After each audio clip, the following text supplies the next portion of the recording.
Claro, és que a mi me da la impressió... impressió... Molt breu, si me permetessis. Una reflexió al voltant de les generals. Jo crec que hi ha molta gent de l'esquerra valenciana que tampoc entén molt bé aquesta nova iniciativa, precisament ara, perquè en unes enquestes molt ajustades pues, pensen que un vot útil de cara al PSOE de l'esquerra tindria més efecte. I ja insistís i s'ha corrent d'opinió. Però la pregunta aniria un poquet més al futur. S'ha parlat així de la situació del grup parlamentari.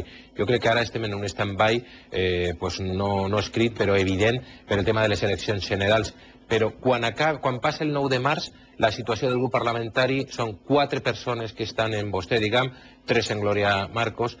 Quin va ser el futur? Si Esquerra Unida es queda fora també del Parlament espanyol, vostès van a forçar que aquestes 3 persones i aquests 3 diputats acaben fora del grup i s'encete d'ací a 3 anys vista una nova refundació d'aquest compromís?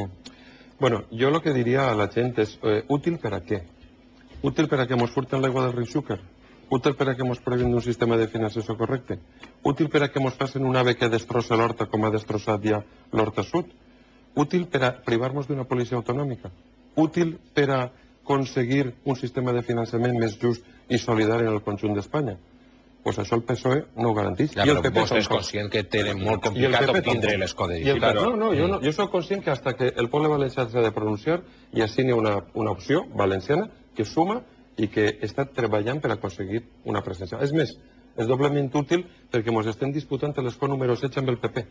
I la gent d'esquerres que vulgui votar una opció sèria i valenciana sap que o la diputada és Isaura Navarro o és el diputat número no sé del PP. Què va passar en el grup parlamentari? Vostè haurà vist que jo he intentat sempre, i ho estem aconseguint, mantenir un statu quo que ens permetisca funcionar en la diversitat que en el grup parlamentari. Y ese es el camino que debemos seguir. Pero yo creo que falta, porque vamos a ver, la Comunidad Valenciana no está como dice el señor Morena. La Comunidad Valenciana, hombre, si estuviera así, el Partido Popular, el gobierno del Partido Popular no sacaría la mayoría absoluta que saca. Al hablar de barracones, porque se está construyendo un colegio y los barracones tienen aire acondicionado, y esto no se puede hablar de barracones, se llama, es una situación que es coyuntural, pero bueno, y hablando de la Fórmula 1, lo que el señor Morera quiere es imposible. No, ¿por qué? Si Valencia quiere hacer la Fórmula 1 en el circuito de Cheste, Eccleston no concede fue una imposición de Eccleston. Entonces cuando sucede, cuando tú inviertes en algo, no inviertes y dices, con esto podía hacer un colegio. Es que si esa inversión genera riqueza y genera empleo y genera suficiente dinero como para hacer no un colegio sino 3, no se puede hablar de que las inversiones es un gasto. Las inversiones son inversiones y se hacen con la cabeza, y ante la alternativa imposible, ¿verdad? Que es que en el circuito de Cheste no iba a haber Fórmula 1, porque Eccleston dijo o la hay en circuito urbano o no la hay. Y yo creo que la Fórmula 1, esa inversión va a generar riqueza en muchos sectors de la... Ens queden 5 minuts Senyor Zaragüen, 1. Eccleston volia el circuit urbà de Fórmula 1 con Fernando Alonso. 2. Eccleston ha cobrat 20 milions d'euros. 3.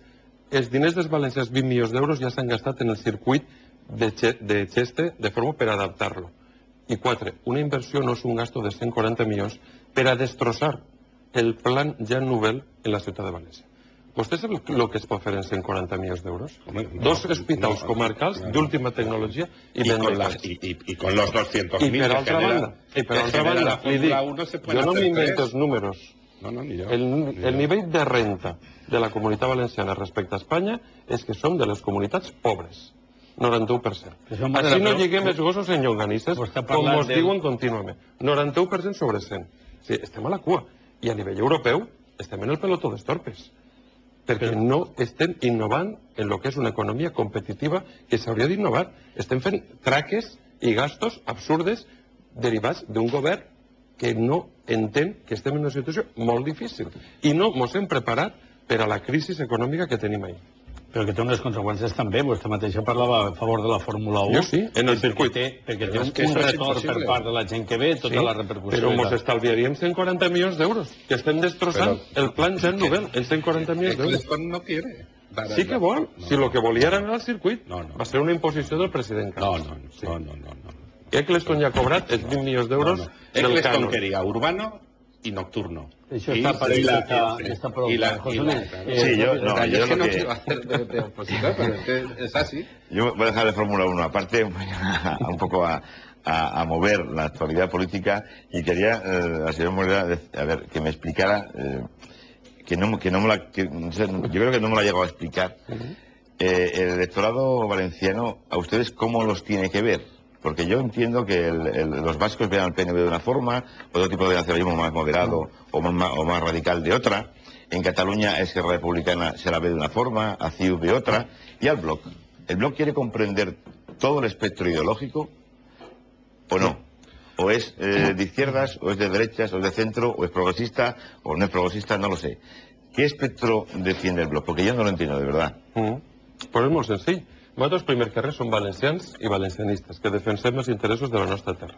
I a partir d'ahir li dic que volem un país d'alta qualitat i treballarem per a, des de la nostra posició progressista de la vida, treballar per millorar les condicions de vida de ciutadans. Ja li dic que de la mateixa manera que volem una escola i una sanitat pública, volem una economia competitiva, que ajuda al comerç de ciutat, als emprenedors, a les xicotetes i mitjanes empreses, perquè sé que s'ha de generar riquesa per a poder repartir. És a dir, som un partit de la terra, som l'equip de la terra, som com el Villarreal o com el Castelló, no som el Madrid o el Barcelona. Pero articulas la participación, la praxis política con Izquierda Unida, con una facción de Izquierda Unida. Eso no se entiende bien si quieres abarcar todo el espectro político. No, perquè estem sumant tota aquella gent que no té dependències polítiques, que no són centralistes, i ens estem unint per a fer sentir la nostra veu amb més força allà on se decideixen les sèrie de qüestions. Totes la gent coneix el Bloc. La gent sap que on hi ha un regidor o una alcaldia del Bloc, ja siga en Sueca con Joan Baldoví, o Enric Nondedeu en Castelló, o Maria Gràcia Molés en Vila-real, sap que la gent del Bloc és una gent competent, que fa bé les coses, que intenta buscar consensos, que intenta buscar aproximacions, perquè entenem la política no en el lío, la crispació, sinó aportar solucions als problemes de la gent. I en 30 segons, que estem acabant, com vostè té una llarga trajectòria política i té, pues, jo crec que una visió molt especial, m'agradaria a veure si li traguem un pronòstic de cara a aquestes eleccions. Com veu que va quedar? Estem parlant d'enquestes, estem parlant de percepcions, d'impressions. Quina és la de vostè? Personalment, com veu que pot quedar el 30 segons s'han quedat en 20 segons. A nivell d'Espanya és evident que va guanyar el PSOE. El CIS és un instrument a favor del PSOE. Ja va dir Zapatero que volia atenció. I així a nivell de la nostra terra m'agradaria que hi hagués una veu valenciana, perquè el diputat per València que estem disputant amb el PP pot caure a favor del Bloc Iniciativa Verds, d'Isaura Navarro, o a favor del PP.